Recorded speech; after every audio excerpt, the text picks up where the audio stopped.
Good morning to you all. It is my pleasure to be here. Anna has asked me to come for a number of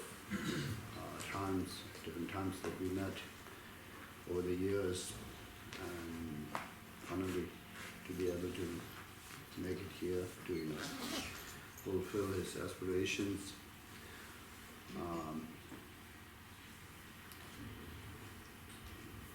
A lot of teachings has been given, most probably not all of you, but some of you were there yesterday and the day before yesterday in the Retreat Center on the training the tenderness, the teachings of the Bodhicitta, the relative Bodhicitta.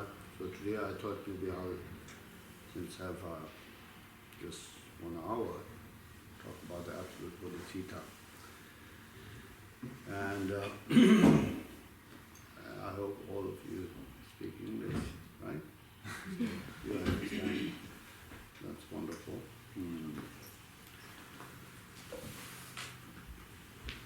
As Nagarjuna have stated, all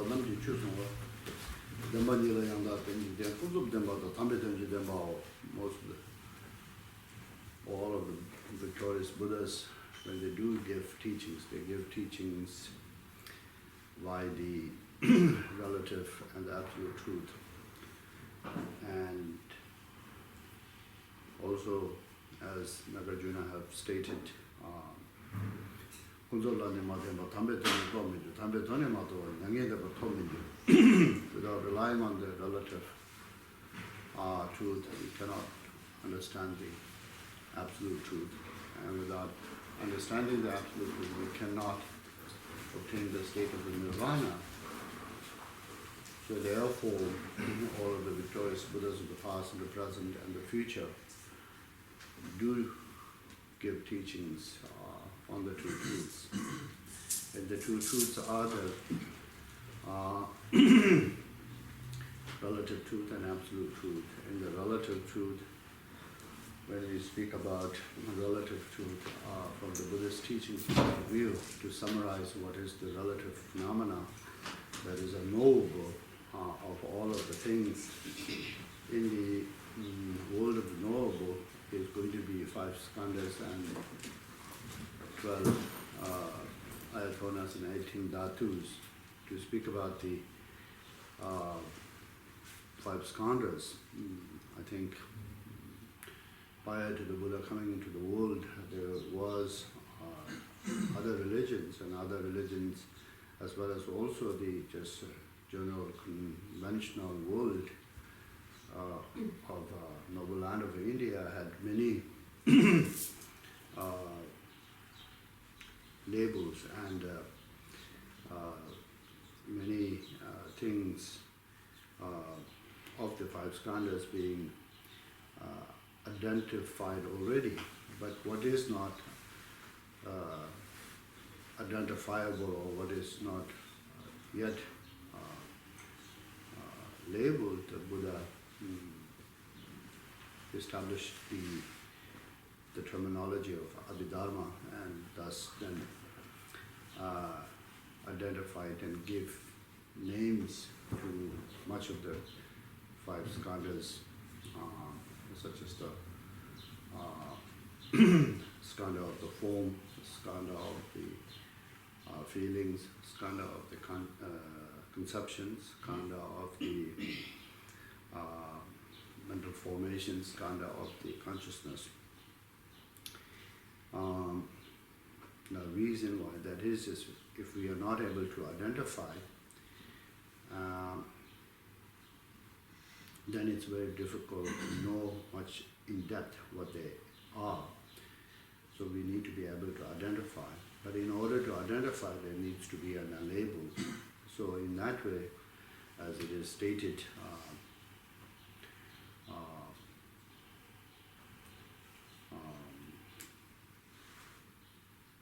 Vindi Dabar Majeda, Jigan the Mumbai Jute, Yawatam Kibe, Chuna Mindi Dabar Nze, in order to clear away the confusions, to not know how to identify.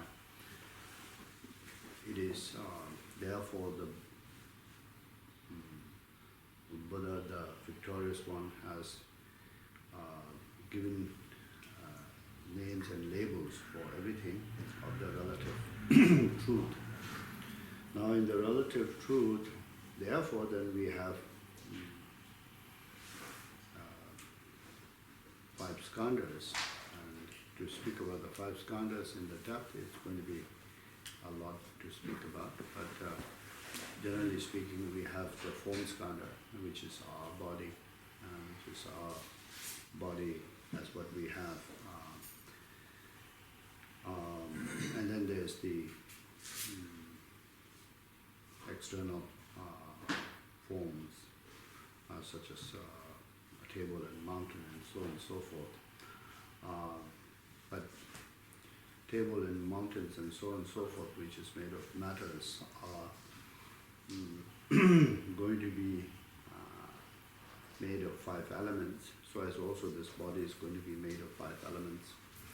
And the body, what we have as the form is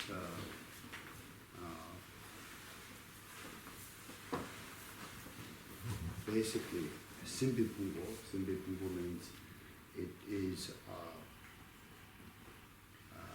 base for our consciousness, and our consciousness pervades in this body. So therefore, when the egg and the sperm came together, the consciousness as has entered into it. From then on, it has not been inanimate. It has been a living entity of a being. And then because of that, the being's karma, it has developed. And because of the consciousness pervades in this body, in the womb and outside of the womb, we have a physical body like this, and if something happens to our physical body, we feel the pain of that. Like, this is a table, this is a form, same as the form of our own body, but this form is not a Simbipumbo. It doesn't have the consciousness pervading in there. So if something happens to this table is to our attachments we might be hurt, but not like if something happens to our body that we feel the pain. So in that way, the physical body, what we have is a Sindhikubo, the skanda of home, that is home or the basis of the consciousness.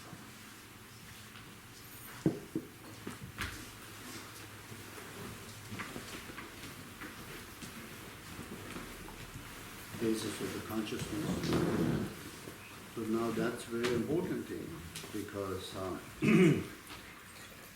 this is all very much in a context of speaking about the emptiness or the mahashunyata.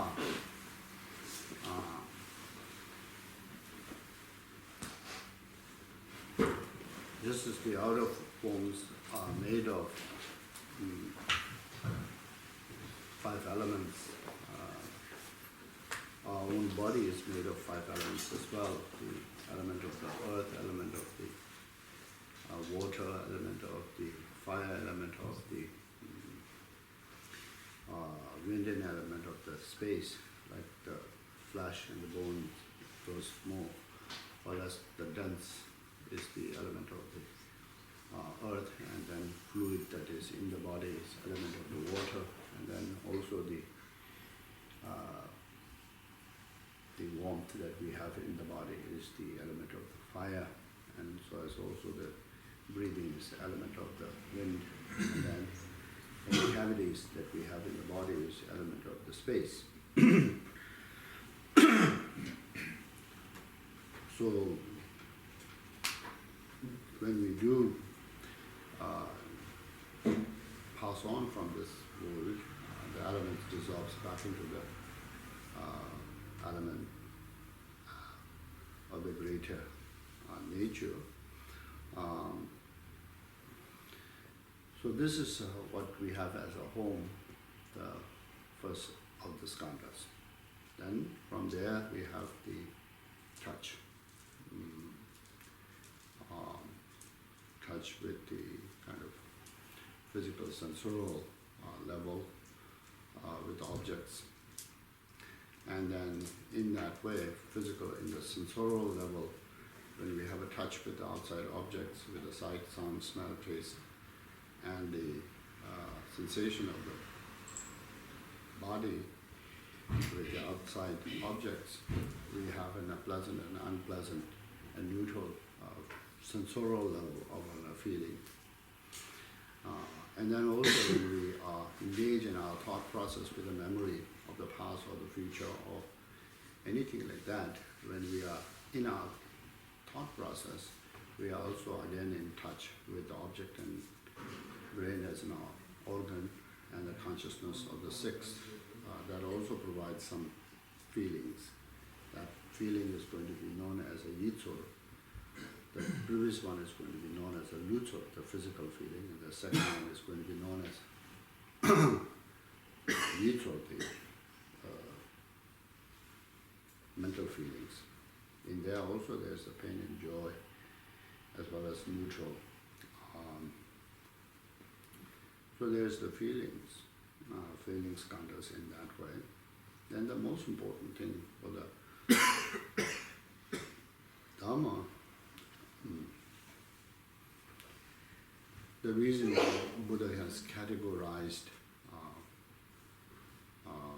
5 skandhas, first of all, there's the form skandha, which is very obviously predominant in the world of where we live.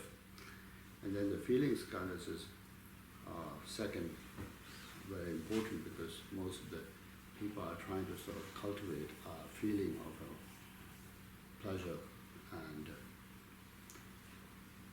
and the conditions of the pleasure and the happiness, and to reject the pain and to reject the conditions of the pain. So therefore the feeling skandha came as a second. And the third skandha is the conception skandha. Conception skandha is, I think, very important thing to know, because conception skandha, in the world of the skandhas, they say there's the kind of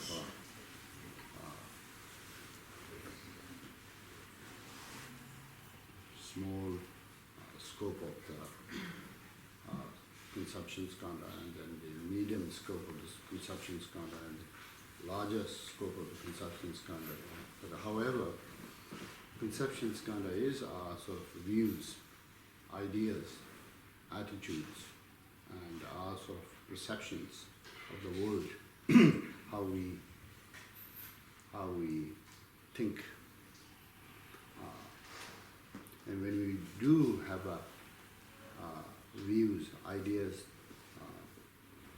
when we do have any form of, from a basic level to philosophical level of views and ideas and attitudes, we think there is sort of like absolute truth to that. But in reality, there is no absolute truth. These are all subjective perceptions, subjective views, subjective thoughts. But from there, then we have the mental formations. In the mental formations, there's the 52 mental formations of different positive and negative states, and then also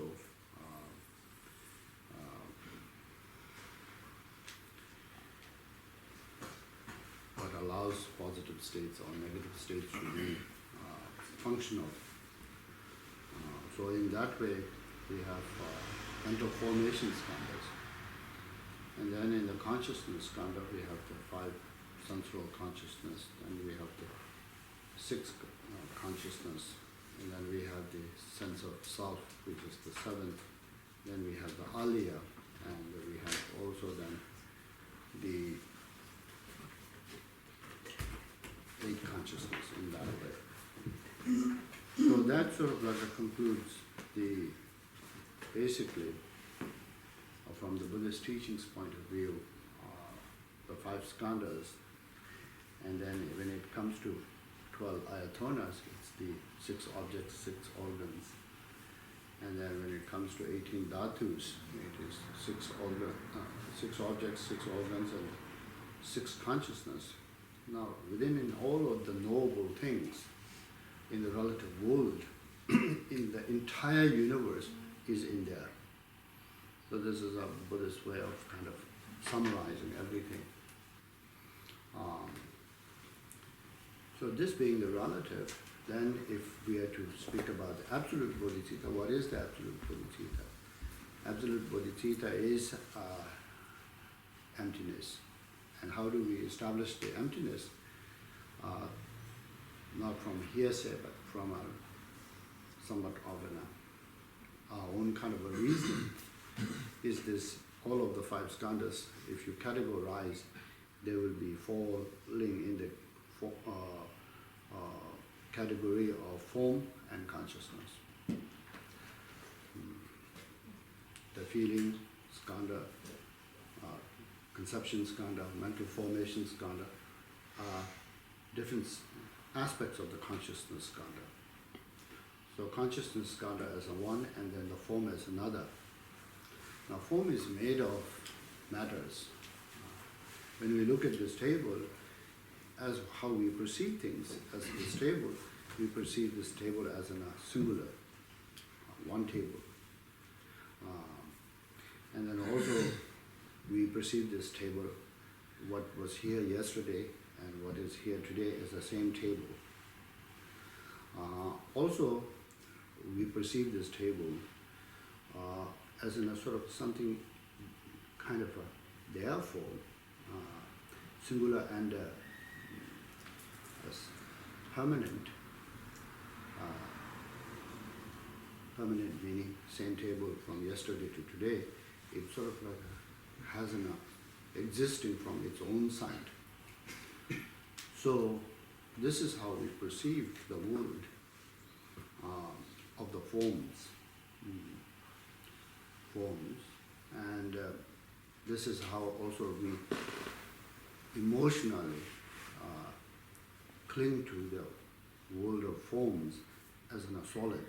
If you don't have the basis to perceive things as in a singular and also as an unchanging and also as existing from its own side, then there is no really a way to cling to it as in a solid and real.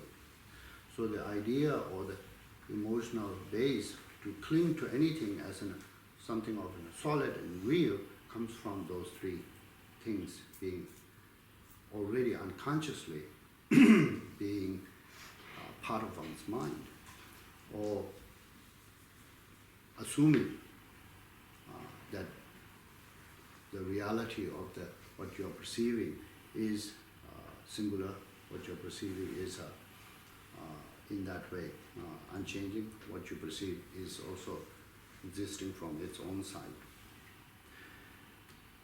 And that's called, holding things as a real. But in reality, is there realness to the form? There is no realness to the form. How there is no realness to the form?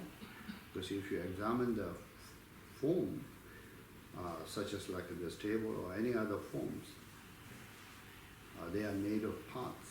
And parts are made of parts. And then in this way, when you break down, everything becomes mass atoms. Then what atom essentially is made of? Atom essentially is made of space. Vasubandhu's reasoning, atoms are the sort of what makes masses, and if there is to believe that there is an indivisible atoms, and indivisible atoms are real and not space, essentially, then either all of the atoms will collapse into the center atom, or the center atom would have to have four sides and top and the bottom to push the other atoms away. If it does have a four sides and top and bottom to push other atoms away to make the mass, then the center atom is not indivisible and intrinsic. So with this reasoning, if you think all atoms, this, everything is space. The smallest, the finest that we see is the atom, and then from there then we see grosser things. So all of the forms in that reasoning is space, nothing but space. It is originated from space. It is essentially space. It dissolves into space. Therefore, in the Heart Sutra it states, form is emptiness, emptiness is form. Emptiness is no other than form, form is no other than emptiness. So that is sort of to realize as a form, as an emptiness, would be the kind of, how would I call it, absolute bodhicitta. And be able to rest in that state of emptiness, what one has come to realize. Not, of course, visually emptiness is not something you could see. Emptiness is to be realized. Emptiness is to be realized against how you hold things in a contrary. The whole point of realization of the emptiness is that how you hold things mentally and emotionally therefore, as in a somewhat of a solid and real,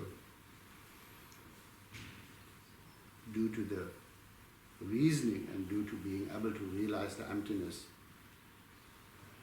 of your own mind and nature, then the wrong perceptions, the false perceptions, the false way of grasping to the reality and the emotions that is being built upon that is being demolished.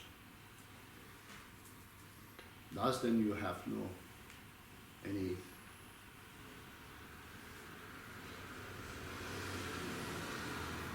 suffering from that,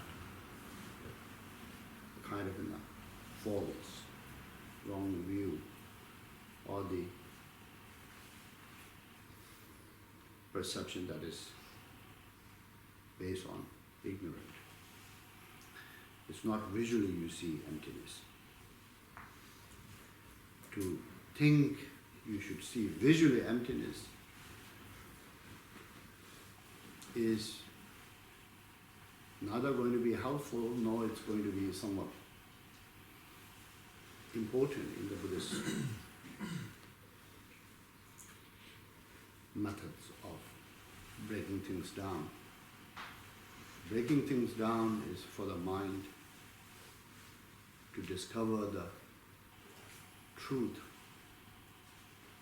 that which allows to eradicate the ignorant process. So in that way, when you are able to see that form as emptiness, emptiness is a form, emptiness is no other than the form, form is no other than the emptiness, the four applications of the emptiness in case of the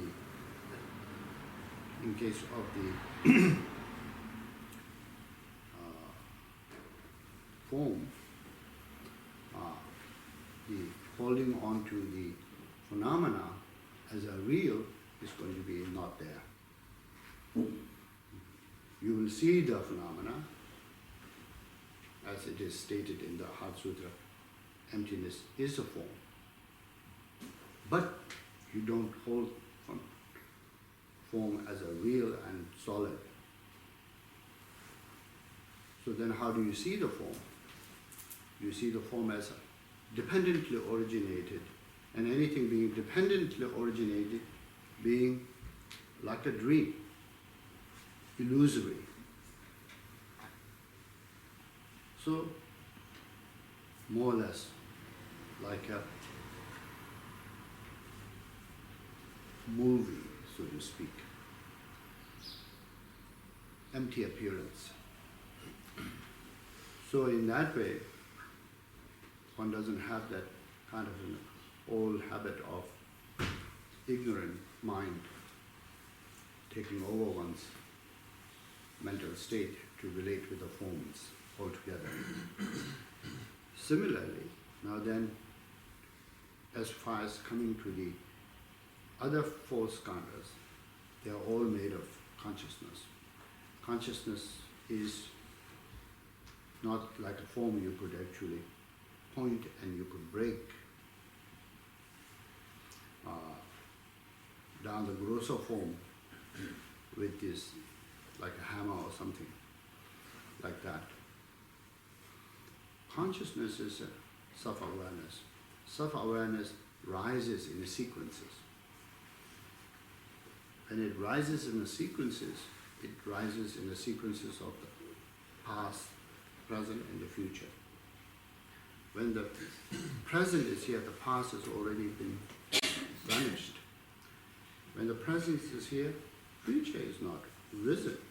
So only what is here is the present consciousness. Present consciousness meaning present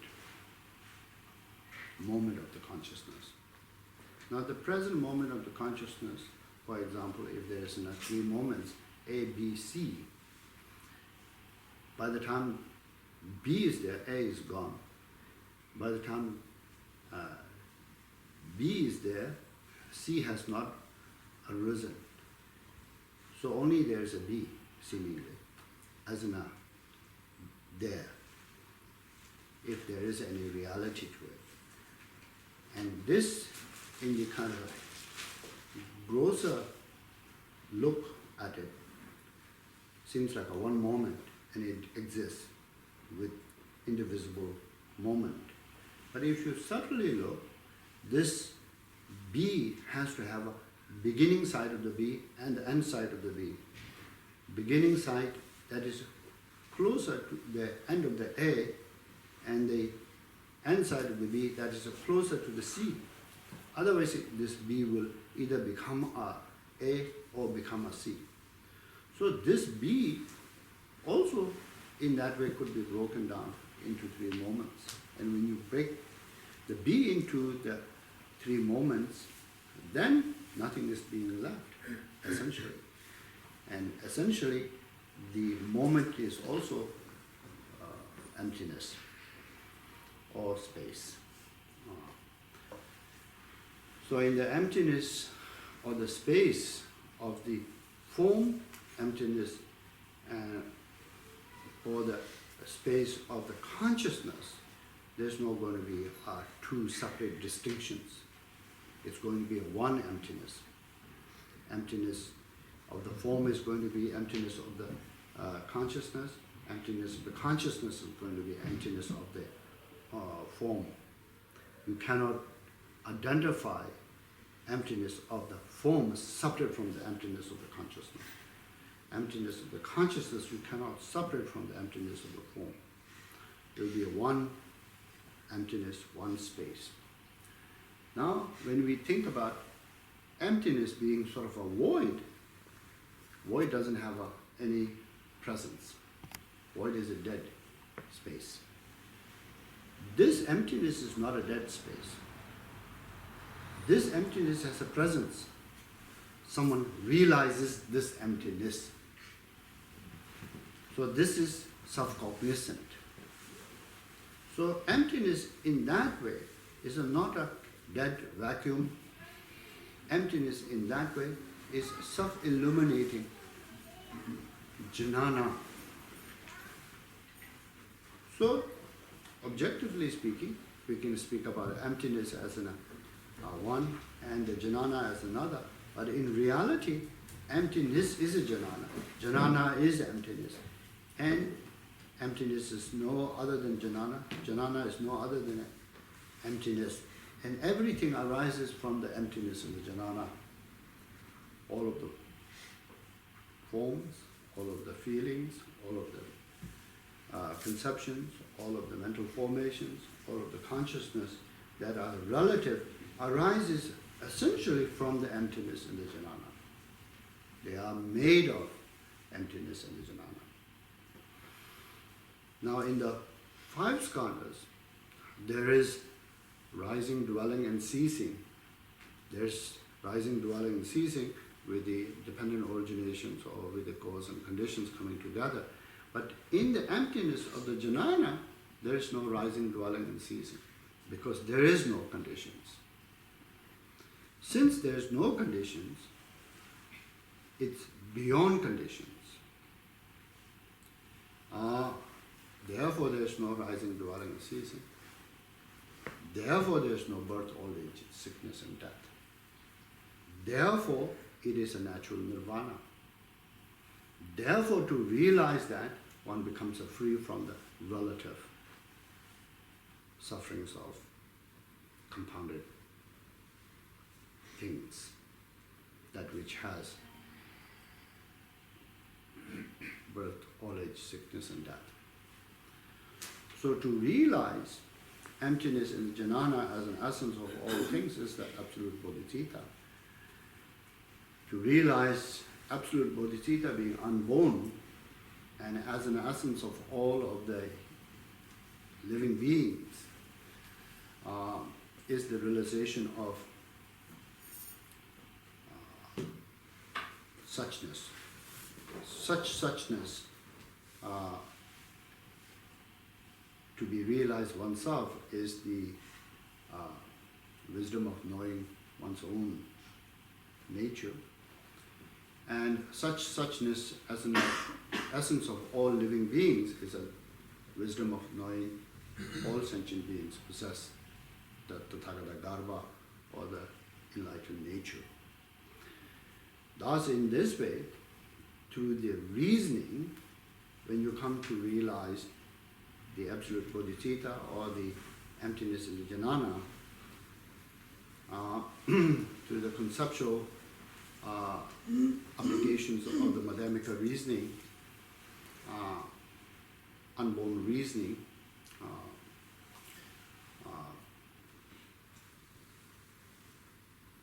and then to the practical practice of the shamatha, 9 ways of resting upon this point of the emptiness, and the jnana being the essence of all things, with the breakdown of your own conceptual random label ignorance. Eventually you come to a point of a tzeijik. Tzeijik means one-pointed concentration. And from the tzeijik, shamatha is like a glass case. And if you have a glass case and then lamp inside, the lamp would actually be protected by the wind of the glass case. So like that, when you have a tzeijik experience of the shamatha, one-pointed experience of the shamatha, then at that point, from the shamatha, then the emptiness and the jnana, that is to be understood or realized as one's own nature, not through the conceptual, but through the real, genuine meditative experience, it can be dawn. As it is a dawn, as Marpa Sahib, great Marpa Sahib, stated, like a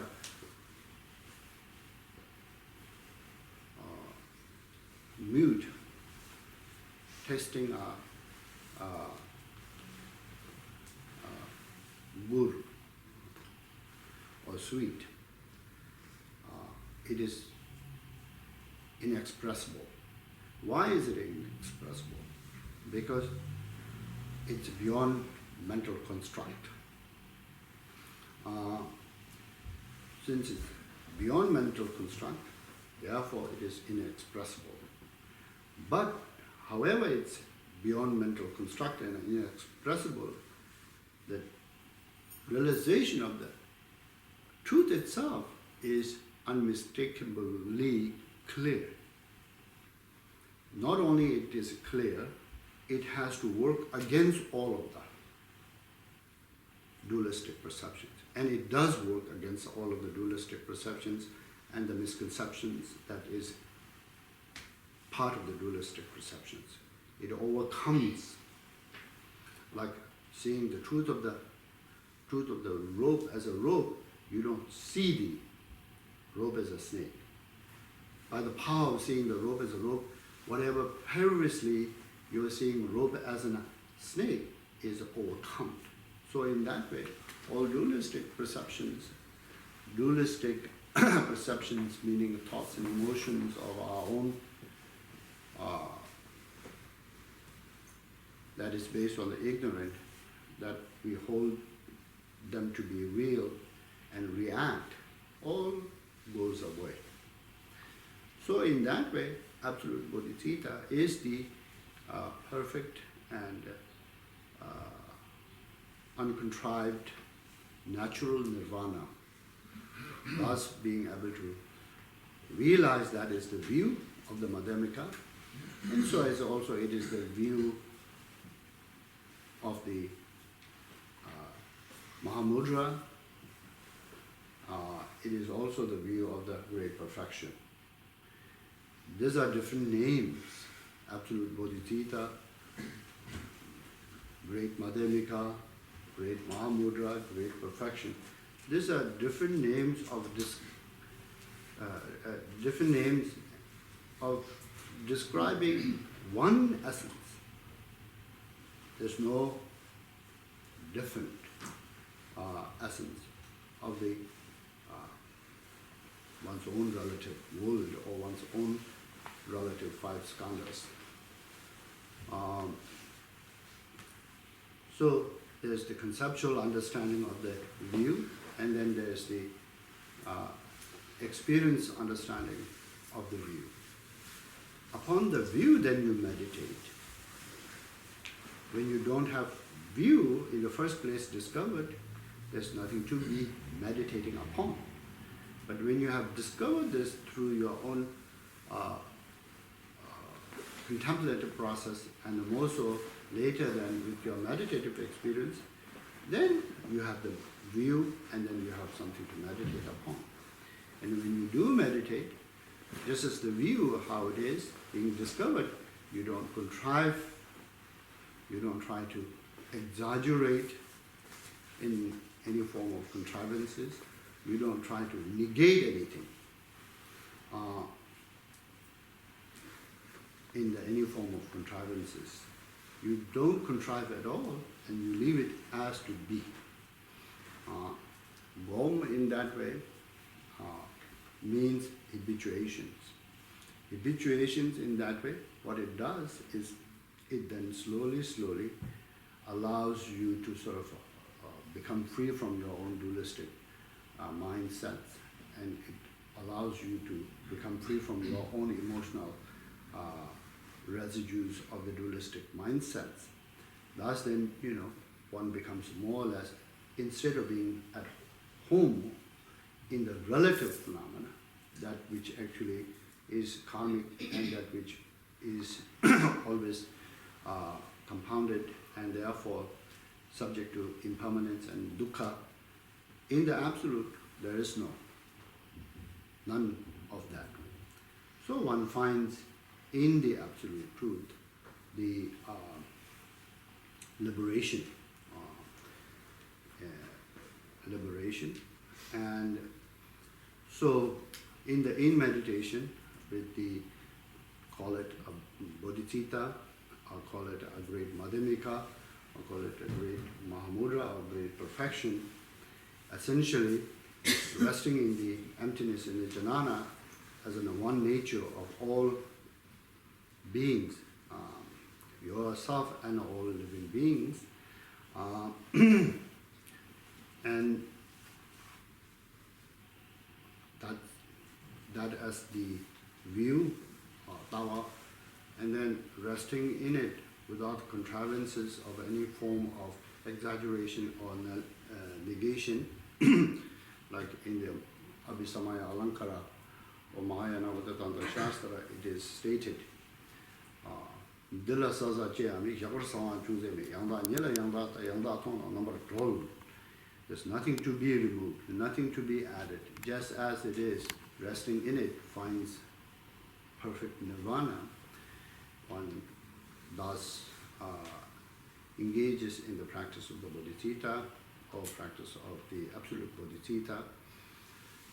And then in the post-meditation with the rest of the relative bodhicitta practices, and with the two of the bodhicitta practices in that way, one finds liberation. I don't know how much I have just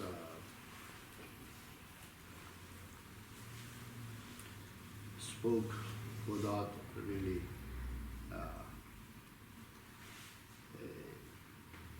the consensus being first established as how much people do know about all of this materials. I know Anna knows quite a lot about these materials, but for many of you, I don't know how much you are familiar with this kind of materials. Usually, as a teacher, you have to establish the consensus of how much people are already educated in this form, this sort of materials, and then thus you could expand your discourse accordingly. Since we have a very short time and very little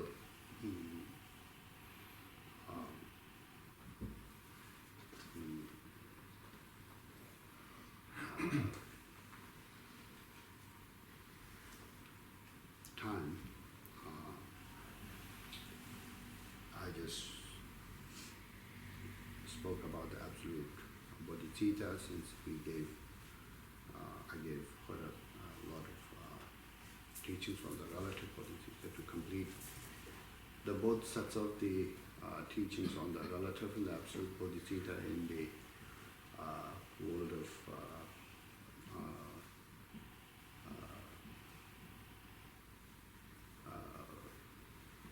Europe,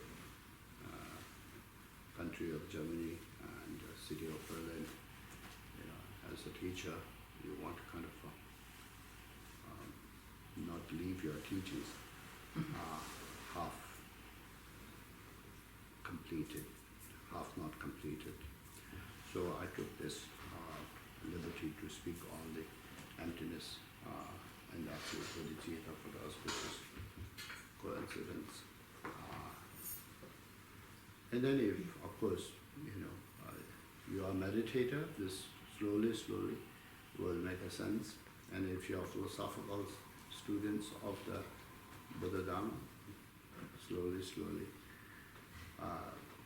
what you have, if you understood today, it's great. If you don't, slowly, hopefully, if you have the interest and if you have the kind of follow-up studies in your own life, as well as also if you're interested, there's this great devices now we have to listen again and to hear again. So one can hopefully integrate these materials as I've spoken here into one's own kind of a study and practice life. Now I know in the West there's a lot of, sometimes particularly in certain groups,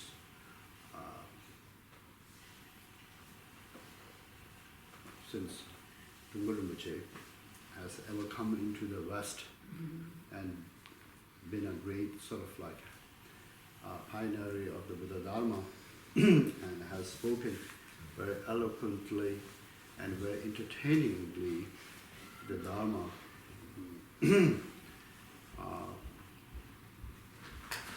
Everyone after him comes feeling quite shocked, not being as entertaining as eloquently being able to speak about the Dharma in the way that the Western audience could sort of hear it. But that's the greatness of Kongtrul Rinpoche. But yet at the same time, if somebody is to study the teachings of the Buddha, there is the kind of a traditional way of studying, and then there's a sort of like a presentations of the individual teachers. And of the two,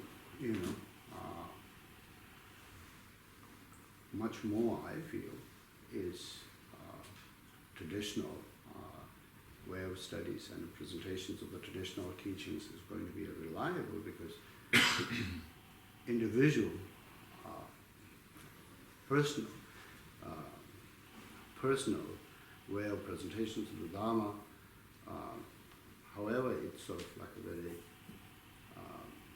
attractive, when you actually really study with the sort of books available on the materials in one hand, and then on the other hand, the elucidations on the points by the teachers. If there's too much of a personal interpretations, then those two cannot always sometimes come together. But if it's a traditional, since it's a traditional, what it's being taught by the teacher in the way that is being taught traditionally is going to be in the books, and what's in the book is going to be in the traditional teachings, and so there's much less to get confused or to sort of lost in one's own sort of interpretations. So in that way, how the kind of temples, so to speak, teaches, I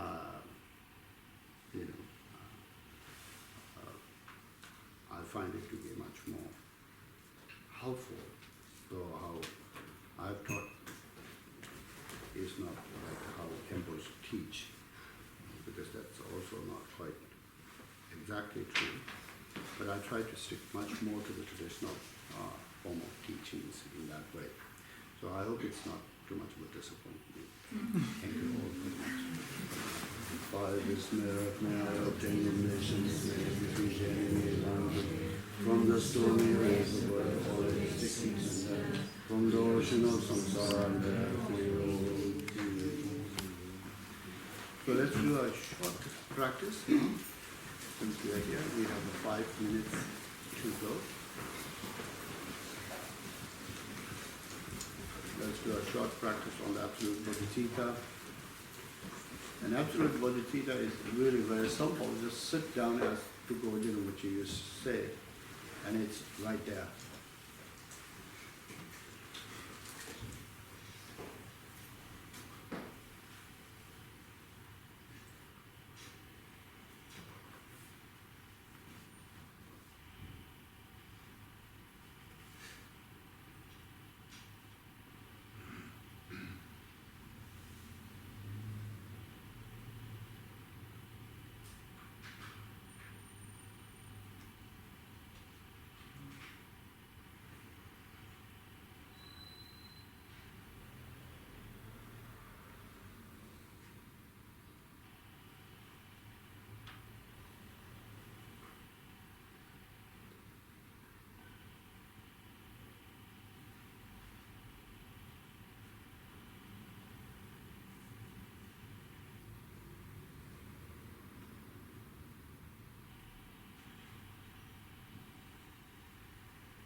Thank you all very much. And Anna, if you could translate this into German so there's a complete set of the... You mean this teaching? Yes, yeah. on your own. Thank you so much. Yes, you too. Your wishes be fulfilled. Rinpoche said it's like the union of absolute and relative Bodhicitta, what he taught now in Berlin. To me it always sounded like Khyentse actually, you know. Khyentse is like the wisdom today, and Seva was in the Rigpa center, so to visualize as Yes, that's true. Yeah, you know, the dancers, they ask for the Jata Yogini mantra. Oh, yes, yes, yes, yes. Yeah. Om Dhamma Yogini Janavaraye Om Guen Janam Bodhicitta Mahasu Karulurulu Om Dhamma Yogini Janavaraye Om Guen Janam Bodhicitta Mahasu Karulurulu Om Dhamma Yogini Janavaraye Om Guen Janam Bodhicitta Mahasu Karulurulu Om Dhamma Yogini Janavaraye Om Guen Janam Bodhicitta Mahasu Karulurulu Om Dhamma Yogini Janavaraye Masu Garulolo Om Bemo Yogini Injana Varaye Om Injana Bodhicitta Masu Garulolo Om Bemo Yogini Injana Varaye Om Injana Bodhicitta Masu Garulolo Jo Namse Damje Dawaka Jushin De Jinju Doje Namjo Manam Ganjo De Pamo Rangyan Jade Ngumbara Janju Shu. So who are the dancers? So who are all the dancers here? Wonderful. Wonderful. Thank you.